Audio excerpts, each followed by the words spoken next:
Edward Langston was a young, ambitious man who'd clawed his way to the top, becoming the CEO of Langston Innovations, a multi-billion-dollar tech company. But despite his success, Edward was known for his hot temper and his ruthless business sense. He had a reputation for crushing competitors and anyone who stood in his way. One evening, Edward was on his way to finalize a billion-dollar merger deal. He was so confident in his ability to close the deal that he left his laptop with a presentation in the back seat of his limo. However, just as he reached his destination, a sudden downpour began, and by the time Edward got out of the car, his laptop was completely soaked. Frantically, he tried to open it, but it was too late. The data was corrupted, and the only copy of his 10-year plan was gone. As he stood there in despair, he noticed an old homeless man sitting nearby with a cardboard sign that read, "Hungry but hopeful."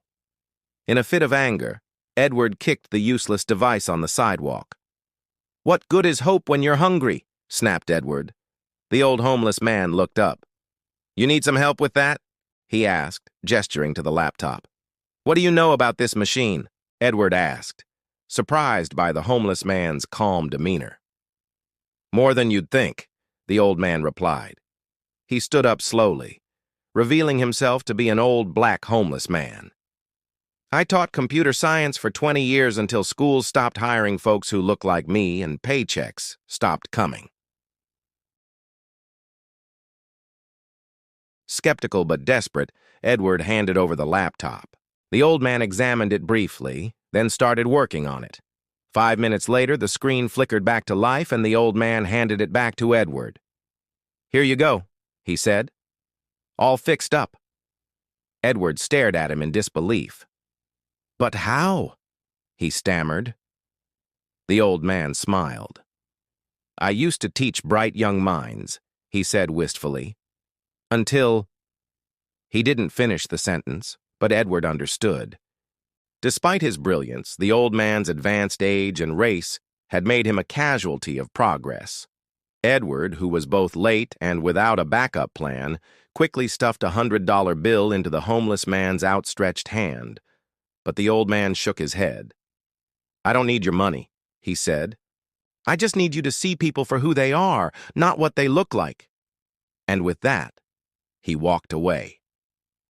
Edward rushed to his meeting and successfully closed the deal. But that night, he tossed and turned in his bed, unable to sleep. The old man's words echoed in his mind. For the first time, Edward considered the possibility that his arrogance and greed had blinded him to the humanity of others. The next day, Edward returned to the sidewalk where he'd met the old man, but he was nowhere to be found. Edward searched the area, asking people if they'd seen him, and eventually he learned that the old man frequented a local community shelter. When Edward arrived at the shelter, he saw a group of children huddled around the old man who was telling them stories and making them laugh. As Edward watched them, he realized that the old man wasn't just a homeless person. He was a teacher, a mentor, and a friend to these kids. Nearing the old man, Edward asked, "Why are you doing this for free?" The old man looked up, recognizing him instantly. "Because no one ever gave me a chance," he replied, "so I'm giving them one." Edward was deeply moved by the old man's selfless dedication to helping others. From that moment on, he became a regular visitor at the shelter, bringing food and supplies for the residents.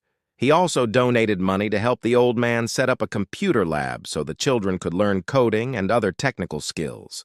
As the years passed, the shelter grew into a thriving learning hub, producing dozens of brilliant young students who went on to attend prestigious universities. Edward and the old man, whose name was Harold Johnson, became close friends. Harold, the old black homeless man, never let his circumstances define him. He was a shining example of the power of the human spirit and the importance of never giving up on your dreams. And Edward was grateful to have him in his life. If you liked this story, please hit the like button and share it with your friends. Thank you for watching.